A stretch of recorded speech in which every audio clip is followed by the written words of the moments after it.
Hi friends, welcome back to my channel. I have another enema video for you today, and this will be in my enema playlist if you want to refer back to it. Definitely like and subscribe if you haven't already, and let's get right into it. Today's topic is different enema recipes. Now, there are probably hundreds of different types of enema recipes. I'm not going to go over all of them. I will share some that I've done many times and then some that I've never done, just a few. The most common and easiest enema, I think, for the newbie is saltwater enemas. You can either just use regular warm water, not tap water. It has to be purified, distilled, or boiled. So I don't recommend using tap water ever. I don't boil my tap water. We get artisan water from an artisan well. If you have a Berkey, I definitely recommend doing that, or you can get natural spring water or distilled water from the grocery store and then heat that up. But lukewarm water alone, or if you'd like to add Celtic salt or pink Himalayan sea salt, those are very common for newbies. Those address constipation. The thing is, all enemas have a ton of benefits and side benefits. So I will mention like the top 1 or 2 benefits of that specific enema recipe. But when you go and look online, saltwater enema benefits, for example, it's going to have a laundry list of benefits. So it's not just, oh, this is good for this, this is good for this. Like, most enema recipes have a list of benefits for your body. So with Celtic salt or Himalayan pink salt, you're going to want to use those types of salts, not that girl with the blue umbrella that has no benefit. You shouldn't even be cooking with that or drinking that in your water. I always drink Celtic salt or pink Himalayan salt in my water because it's electrolyte replenishment and mineral replenishment. When you use those salts in your enema, those are the 2 biggest things that it does for you. It's going to replenish your electrolytes and it's going to replenish your minerals in your body, amongst many other things. So sea salt and Celtic salt enema is an easy recipe. It's literally just water and salt, and you get the benefits of the electrolytes and the minerals, as well as addressing constipation issues if that is an issue for you. Moving right along. Lemon juice. I know that sounds really weird. I thought it was weird too. I've never done a lemon juice enema, but I've always wanted to. All you need is a couple of tablespoons of freshly squeezed organic lemon juice. Mix that with your water, and then you're going to use that to help balance the pH in the body. If you're feeling like your pH is off, or if you have a health condition that is making your pH off, then I definitely recommend doing a lemon juice enema. Another very common enema that you can do is olive oil enema. This is something that's going to help soften really hard or compacted fecal matter. So someone who has like serious constipation. I've never done olive oil enema either.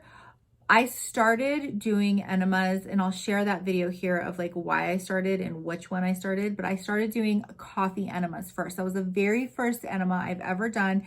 It's funny because I feel like looking back, I probably, because of how scared and overwhelmed I was, I probably would have benefited from starting with just salt water and just like getting that out of the way and then doing coffee. But I jumped right into coffee enemas because I had some serious health issues that I needed to address, and it was recommended to me from someone who was dealing with a similar type of issue. Coffee enema is so beneficial, and there is, again, a laundry list of reasons why you'd want to do a coffee enema, but the 2 main things I would say is an incredibly effective liver detox and to help rid the body of metal toxicity. Those are the 2 reasons why I decided to do coffee enema. You're not going to just use regular coffee. It has to be a specific coffee that was roasted for an enema. The reason is most coffee has high mold content and it has a slew of pesticides. They make specific coffee grounds for coffee enema. You can get it directly from the supplier online, or you can get it from Amazon. I get mine from Amazon. I can link it below. I do regular coffee enemas. I do them once a month on a full moon for parasitic cleanse, but also just to maintain liver health. So one thing that I will say is most people say when they're talking about coffee enema online is to do it first thing in the morning after your first bowel movement. I think they say that because you can possibly be affected by the caffeine. Everybody is different, okay? Everybody is different. Everybody is different. Everybody is different. And I personally have never had the caffeine affect me. After a coffee enema, I've never been jittery. I've never felt like I was up all night, because I do my enemas at night after the kids are in bed, because I just want me time, right? It's like a very calming ritual that I do for myself. I know that there are some people who are very sensitive to caffeine, and maybe it affects them that way. I would just say try it first and see how your body does with it if you're interested, and then go from there. The reason I'm saying that is because it is recommended. Wheatgrass enema is an alternative to coffee enema. So wheatgrass enema is also extremely good for liver detox. It's really great at replenishing the body in minerals and vitamins that are necessary for gut health, for liver health. It's really great at feeding our blood what it needs. So if someone's really sensitive to coffee enema, but they want the benefits of it, then they would do the wheatgrass as an alternative. Real quick caveat, coffee enema and wheatgrass enema are usually both recommended for people who are undergoing chemotherapy or radiation for cancer, because of the incredible detoxification benefits that both of those enemas have. Now, I started doing coffee enema for different purposes, and then my uncle fell ill with throat cancer, and he and I were having a conversation, and he was telling me that he was doing enema, a coffee enema. And I was like, really, you're doing that? Like, I started doing that a few months ago. And he was the one that opened my eyes to the fact that, because he was doing kind of like a homeopathic and allopathic approach to his cancer treatment. And so I think his holistic doctor was telling him to detox with coffee enema.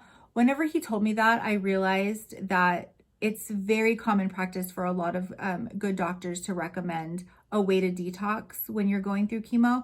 And coffee enema and wheatgrass enema are like the top two that they usually recommend. Again, I'm not a medical professional. I'm just telling you what I've learned over the years. I actually really did like the wheatgrass. Another one that I did was ginger and turmeric. Can I tell you, when I did a ginger and turmeric enema, turmeric obviously is good for inflammation, and I have a lot of inflammation in my body. Actually, I have a lot less now than I did a few years ago when I started doing enema. So I was like, oh, I had so much joint pain and inflammation in my bones and in my joints that I was like desperate for relief. So I did turmeric and ginger enema, and that one was explosive. Like, that went in and came out, and it cleared me out. I swear, I think that one was so cleansing and almost violent. I never did that one again, because it was almost like too much. Like, my body expelled it, and just it cleared me out. I remember coming out of the bathroom like feeling like 5 pounds lighter. I was like, whew. It was crazy. It was the craziest experience. I will also say that some people recommend essential oils in your enema.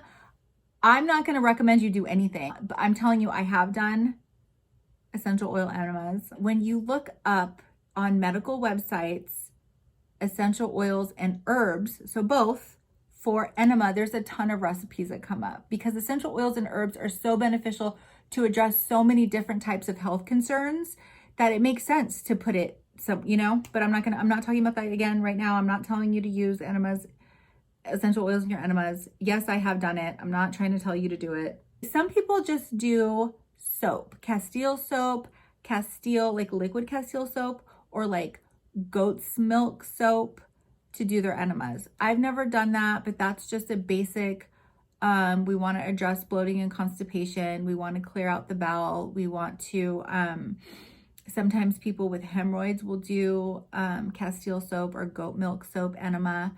I've never done either of those. If you have an overgrowth of candida or yeast, if you're suffering from chronic like yeast infections, yeast is a fungus, so it's like antifungal, antibacterial, you could use apple cider vinegar solution in your enema. Now, all these recipes can be looked up online, but it's usually very common to do 2 to 4 liters of clean water, okay? So not tap water, And usually it's like 2 tablespoons of lemon juice or 2 tablespoons of apple cider vinegar to 2 liters or 4 liters of water. But you can look at these recipes easily online. I'm just telling you, like, hey, if this is an issue, this is what you could try. If this is the issue, this is what you could try. Slippery elm is an herb that you can use. It's not one that I have used personally, but it's specifically for digestive conditions. So if you have chronic diarrhea, chronic constipation, if you are having a major issue with hemorrhoids, slippery elm is something that you can put into your enema solution to help you with that.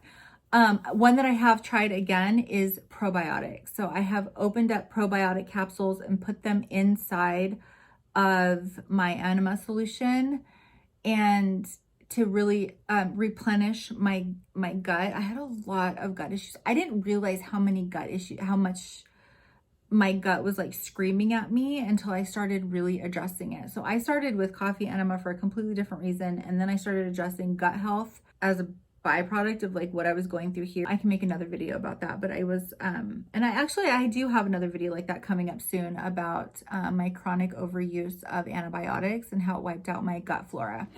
And I had to work on replenishing my gut bacteria.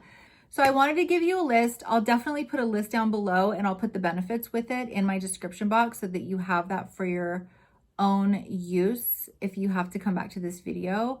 I will be putting this in my enema highlight, and I do have more enema videos, believe it or not, because enema is such a great topic. It's not just for people with chronic health issues, or people who are undergoing cancer treatment, or people who are constipated. It could be for a plethora of reasons. Okay, I gotta go. What's going on? And Jesus loves you. Okay, bye.